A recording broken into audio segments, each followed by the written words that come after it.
नमस्कार, आप देख रहे हैं वाडल एक्सप्रेस। मैं हूं दीपक बौद्ध। मध्य प्रदेश 2023 के चुनाव में क्या कुछ रहेगा भिंड का रुख? लगातार यह जो विधानसभा लहर है, इसे माना जाता है कि गोविंद सिंह का गढ़ है, जो कि नेता प्रतिपक्ष है, विपक्ष हैं। क्या कहेंगे 2023 के चुनाव में मामा की सरकार या कमलनाथ का विचार, या फिर तीसरे की दरकार, जो कि यह बहुजन समाज पार्टी और गौडबाना का गठबंधन हुआ है? क्या कुछ रहेगा इस चुनाव में? लार की जनता क्या कहती है, क्या कुछ कहते हैं लोग, क्या कुछ रहेगा मुद्दा 2023 के चुनाव में, तो बात कर लेते हैं। कतरौली, सबसे पहले आपका स्वागत। बहुत बहुत धन्यवाद। 2023 के चुनाव को लेकर क्या कुछ लेकर चल रहे हो? इस क्षेत्र है ना, एक नेता विपक्ष का माना जाता है, आप कैसे चुनाव लड़ रहे हो?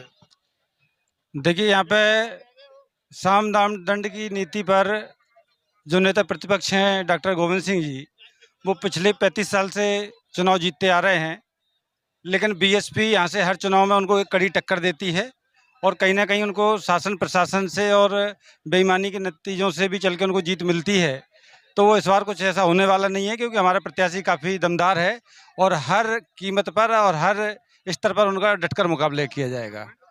2023 के चुनाव में तमाम ऐसे मुद्दे हैं सरकारों के, चाहे वो लाडली बहना योजना हो या किसानों को 12,000 दे रहे हो, ऐसी योजनाओं में उनके माध्यम से वो जनता के बीच में जा रहे हैं लेकर, आपका क्या प्लान है इस पर? देखिए, अब तो पब्लिक में गांव-गांव में लोगों को ये पता पड़ गया है कि भारतीय जनता पार्टी और कांग्रेस की जो नीतियां हैं वो खोखली नीतियां होती हैं। उनके जो चुनावी एजेंडे होते हैं वो सब खोखले होते हैं।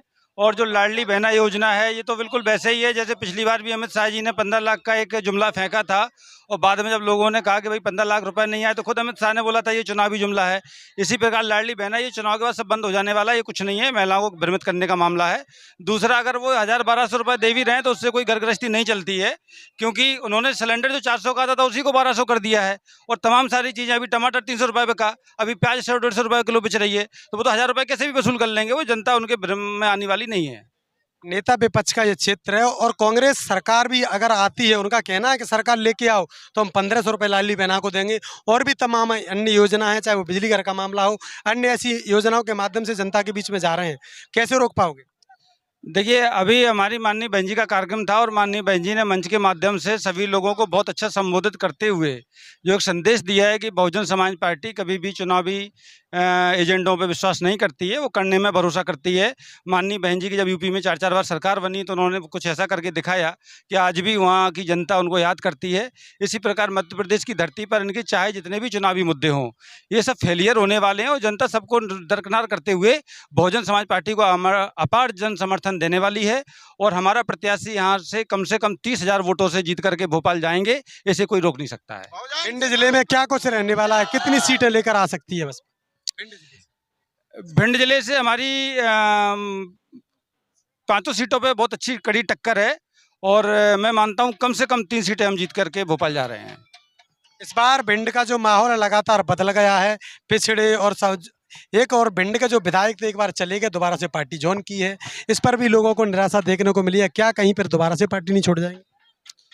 देखिए, ऐसा नहीं होता है, हर व्यक्ति का चरित्र एक अलग प्रकार का होता है। पिछले जो कैंडिडेट आए वो मुझे लगता है कहीं ना कहीं स्वार्थी किस्म के थे, और पिछली बार जो यहाँ से बीएसपी से चुनाव लड़े थे अमरीश शर्मा जी, जो बीजेपी को छोड़कर आए थे, तो बीजेपी में उनके 7,000 वोट आए थे।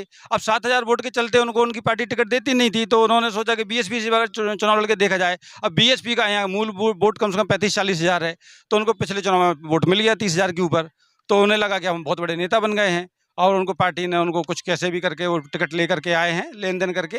पर वो इस चुनाव में उनका सब कुछ सामने आ जाएगा। और रहा बीएसपी के प्रत्याशी, इनका चरित्र अलग प्रकार का है। उन्होंने मंच से भी कहा है कि वो एक बार अगर कह देते तो फिर किसी की भी नहीं सुनते हैं। खुद शिवराज सिंह जी उनको लेने के लिए हेलीकॉप्टर से आए, पर उनसे भी नहीं मिले, और उनके हेलीकॉप्टर लैंड होने के पहले उन्होंने इस्तीफा उनको दे दिया था। चलिए, तो लगातार बने रहिए। बात कर लेते सुनील बघेल जी से, जो प्रदेश के प्रभारी हैं। क्या प्रदेश में क्या कुछ रहने वाला है 2023 के चुनाव में?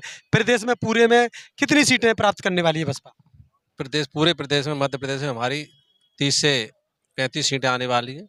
हमारे गौडमाना गठबंधन है बहुजन समाज पार्टी का, और इस भिंड जिले से हम करीब 4 सीटें जीत के बहन जी की झोली में डालने का काम करेंगे।